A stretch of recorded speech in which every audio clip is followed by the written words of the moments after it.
എന്നാലും അപ്പോഴും സുമീഷയുടെ മകൾ തന്നെ അവസാനമായി വിളിച്ചത് തന്റെ അച്ഛനല്ല എന്നുള്ള കാര്യം പോലീസിന് മുൻപാകെ ഉറപ്പിച്ചു പറഞ്ഞു. ആ കൊച്ചുകുട്ടിയുടെ സംശയം ബലപ്പെട്ടപ്പോൾ SIക്കും ചില സംശയങ്ങൾ തോന്നി. നേരത്തെ ചോദ്യം ചെയ്തിരുന്ന വ്യക്തികളെയെല്ലാം ഒന്നുകൂടി സ്റ്റേഷനിൽ വിളിച്ചു വരുത്തിച്ച് വിശദമായി തന്നെ ഒരു ചോദ്യം ചെയ്യലിന് SI അടങ്ങുന്ന സംഘം വിധേയമാക്കി. നേരത്തെ നൽകിയ മൊഴികളിൽ നിന്ന് ആരെങ്കിലും എന്തെങ്കിലും വ്യത്യസ്തമായി പറയുമോ എന്നറിയുന്നതിനു വേണ്ടിയായിരുന്നു വീണ്ടും ഒരു ചോദ്യം ചെയ്യൽ നടപടി പോലീസ് സംഘം ആരംഭിച്ചത്. പോലീസ് സംഘം പല ആവർത്തിയായി രേഖപ്പെടുത്തിയിട്ടുള്ള മൊഴികളും വിശദമായി പരിശോധിച്ചുകൊണ്ടിരുന്നു. അങ്ങനെ പരിശോധിക്കുന്നതിനിടയിലായിരുന്നു 3 പേരുടെ മൊഴിയിൽ പോലീസ് സംഘത്തിന് ചില വൈരുദ്ധ്യങ്ങൾ തോന്നിയത്. നേരത്തെ പോലീസ് സ്റ്റേഷനിൽ മൊഴി നൽകിയ ലീബ എന്ന സ്ത്രീയുടെയും അതോടൊപ്പം തന്നെ മെൽവിൻ എന്ന വ്യക്തിയുടെയും നൌഷാദ് എന്ന വ്യക്തിയുടെയും മൊഴികളിലാണ് ചില വൈരുദ്ധ്യങ്ങൾ പോലീസ് സംഘം കണ്ടെത്തിയത്. മൂവർ സംഘം ആദ്യം നൽകിയ മൊഴിയിൽ നിന്നും തീർത്തും വ്യത്യസ്തമായ കാര്യങ്ങളാണ് മൂന്നാമത്തെ മൊഴിയിൽ രേഖപ്പെടുത്തിയിരിക്കുന്നത്. ആദ്യം നൽകിയ മൊഴിയിൽ പറഞ്ഞ പല കാര്യങ്ങളും രണ്ടാമതും മൂന്നാമതും ചോദ്യം ചെയ്ത സമയത്ത് അവർ മറന്നുപോയിരിക്കുകയാണ്. അക്കാര്യം മനസ്സിലാക്കിയ SI അടങ്ങുന്ന സംഘം വളരെ വിശദമായ ഒരു അന്വേഷണം തന്നെ ആരംഭിക്കാൻ തീരുമാനിച്ചു. മൂവർ സംഘം യഥാർത്ഥ സംഭവമല്ല പറയുന്നത്. അവർ പറയുന്നതിൽ എന്തോ ചില കളവുകളുണ്ടെന്ന് പോലീസ് സംഘത്തിന് മനസ്സിലാക്കിയ ആ നിമിഷത്തിൽ തന്നെ അക്കാര്യങ്ങളെല്ലാം DYSPക്ക് SI ജിതേഷ് റിപ്പോർട്ട് ചെയ്യുകയും ചെയ്തു. DYSPയുടെ നിർദ്ദേശപ്രകാരം മൂവർ സംഘത്തിനെ പലയാവർത്തി പോലീസ് സ്റ്റേഷനിലേക്ക് വിളിച്ചു വരുത്തി ചോദ്യം ചെയ്യൽ നടത്തി. ചോദ്യം ചെയ്യലിൽ പൊറുതിമുട്ടി ലീബ എന്ന സ്ത്രീ പോലീസുകാരോട് ചില കാര്യങ്ങളൊക്കെ തുറന്നു പറഞ്ഞു. ഏറ്റവും അവസാനമായി ഹേമചന്ദ്രനെ വിളിച്ചിട്ടുള്ളത് താനാണെന്നും അന്ന് കോഴിക്കോട് മെഡിക്കൽ കോളേജ് കാഷ്വാലിറ്റിക്ക് സമീപം ലീബ വിളിച്ചതിന്റെ അടിസ്ഥാനത്തിലാണ് ഹേമചന്ദ്രൻ എത്തിയതെന്നും അങ്ങനെ എത്തിയ ഹേമചന്ദ്രനെ അവിടെ നിന്നും നൌഷാദ് സുഹൃത്തുക്കളും ചേർന്ന് ഒരു വാഹനത്തിൽ കൂട്ടിക്കൊണ്ടു പോവുകയായിരുന്നു എന്നും ലീബ പോലീസിന് മൊഴി നൽകി. നൌഷാദിനെ കൈയോടെ പിടികൂടാൻ പോലീസ് സംഘം തീരുമാനിച്ചെങ്കിലും നൌഷാദ് സൗദിയിലേക്ക് വിസിറ്റിംഗ് വിസയിൽ പോയി എന്നുള്ള വിവരമാണ് പോലീസിന് ലഭിച്ചത്. നൌഷാദ് നാടുവിട്ടു പോയെങ്കിലും നാട്ടിലുള്ള ചില വ്യക്തികളെയൊക്കെ പോലീസ് സംഘം കൈയോടെ പിടികൂടി. മെൽവിനെയും ജ്യോതിഷിനെയും വൈശാഖ് എന്ന വ്യക്തിയെയും അജേഷിനെയുമായിരുന്നു പോലീസ് സംഘം കൈയോടെ പിടികൂടിയത്. 4 സംഘത്തെ നേരത്തെ തന്നെ പലയാവർത്തി മൊഴി നൽകുന്നതിനു വേണ്ടി കോഴിക്കോട് സ്റ്റേഷനിലേക്ക് വിളിച്ചു വരുത്തിയിട്ടുള്ളതാണ്. അതുകൊണ്ട് തന്നെ അത്തരത്തിൽ മൊഴി നൽകാനായിരിക്കും തങ്ങളെ ഇത്തവണയും പോലീസ് സംഘം കൂട്ടിക്കൊണ്ടു പോയതെന്നായിരുന്നു 4 സംഘം കരുതിയത്.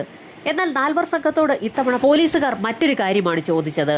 മെഡിക്കൽ കോളേജ് കാഷ്വാലിറ്റിക്ക് സമീപമെത്തിയ ഹേമചന്ദ്രൻ എന്ന വ്യക്തിയെ 4 സംഘത്തിനൊപ്പം നൌഷാദും കൂടി ചേർന്ന് വെള്ള നിറത്തിലുള്ള ഡിസയർ കാറിൽ എവിടേക്കാണ് കൂട്ടിക്കൊണ്ടു പോയതെന്ന് തങ്ങൾക്കറിയണമെന്നായിരുന്നു പോലീസ് സംഘം ആ 4 സംഘത്തോട് ചോദിച്ചത്.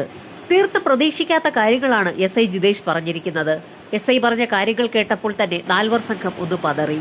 ലീബയായിരുന്നു മെഡിക്കൽ കോളേജ് കാഷ്വാലിറ്റിക്ക് സമീപത്തേക്ക് ഹേമചന്ദ്രനെ വിളിച്ചു വരുത്തിയത്. അവിടെ വെള്ള നിറത്തിലുള്ള ഡിസയർ കാറുമായി നൌഷാദും ബാക്കിയുള്ള 4 സംഘവും ഉണ്ടായിരുന്നു. അങ്ങനെ ആ സംഘം ഹേമചന്ദ്രനെ വളരെ സ്നേഹപൂർവ്വം തന്നെ കാറിലേക്ക് കയറ്റുകയും അവിടെ നിന്ന് സുൽത്താൻ ബത്തേരിയിലുള്ള നൌഷാദിന്റെ തന്നെ വിൽക്കാനിട്ടിരിക്കുന്ന ഒരു വീട്ടിലേക്ക് കൊണ്ടുപോവുകയും ചെയ്തു. നൌഷാദിനെയും ഹേമചന്ദ്രനെയും ആ വീട്ടിൽ ഇറക്കിവിട്ട ശേഷം തങ്ങൾ മടങ്ങിപ്പോയി എന്നായിരുന്നു 4 സംഘം ആദ്യഘട്ടത്തിൽ പോലീസിനോട് പറഞ്ഞത്. എന്നാൽ അവരുടെ ആ മൊഴി വിശ്വസിക്കാൻ പോലീസ് സംഘം തയ്യാറായില്ല. പോലീസിന്റെ കർക്കശമായ ചോദ്യം ചെയ്യലുകൾക്കൊടുവിൽ 4 സംഘം വീണ്ടും പല കാര്യങ്ങളും തുറന്നു പറഞ്ഞു തുടങ്ങി. 4 സംഘം പറഞ്ഞ കാര്യങ്ങളുടെ അടിസ്ഥാനത്തിൽ SIയും DYSPയും അടങ്ങുന്ന സംഘം പിന്നീട് നമ്മുടെ അതിർത്തിയായ ചേരപ്പാടി എന്ന സ്ഥലത്താണ് എത്തിയത്. 4 സംഘത്തോടൊപ്പം വനമേഖലയിലേക്ക് കടന്ന പോലീസ് സംഘം 4 സംഘത്തിന്റെ സഹായത്തോടുകൂടി അവിടെ ഒരു പ്രദേശം കണ്ടെത്തുകയും അവിടെ 4 അടി താഴ്ചയിൽ കുഴി കുഴിക്കുകയും ചെയ്തു. അപ്പോഴേക്ക് നാട്ടുകാരെ കൊണ്ട് പ്രദേശമാകെ നിറഞ്ഞിരുന്നു. എല്ലാവരും നോക്കി നിൽക്കെ 4 അടിയോളം കുഴിച്ച ആ കുഴിയിൽ നിന്ന് ഒരു ഡെഡ് ബോഡി പൂർണ്ണമായും പോലീസ് സംഘത്തിന് ലഭിച്ചു.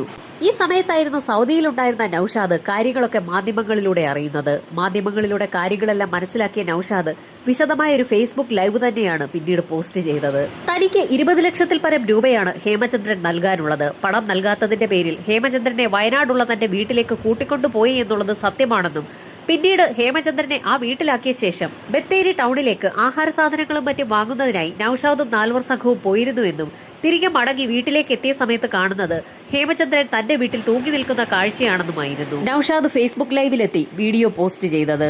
തങ്ങളുടെ കസ്റ്റഡിയിലിരിക്കെ ഹേമചന്ദ്രൻ മരണപ്പെട്ടത് തങ്ങൾക്ക് ദോഷകരമായി ബാധിക്കുമെന്ന് കരുതിയതുകൊണ്ടാണ് ഹേമചന്ദ്രന്റെ മൃതദേഹം നശിപ്പിക്കാൻ താങ്കൾ തയ്യാറെടുത്തതെന്നും അതിന്റെ ഭാഗമായി അയാളുടെ കൈവശമുണ്ടായിരുന്ന ഡോക്യുമെന്റ്സ് ഒക്കെ ആ വീടിന്റെ പിൻഭാഗത്ത് കൊണ്ടുപോയി കത്തിച്ചു കളഞ്ഞു എന്നുകൂടി ഫേസ്ബുക്ക് ലൈവിലെത്തിയ നൌഷാദ് വ്യക്തമാക്കിയിട്ടുണ്ട്.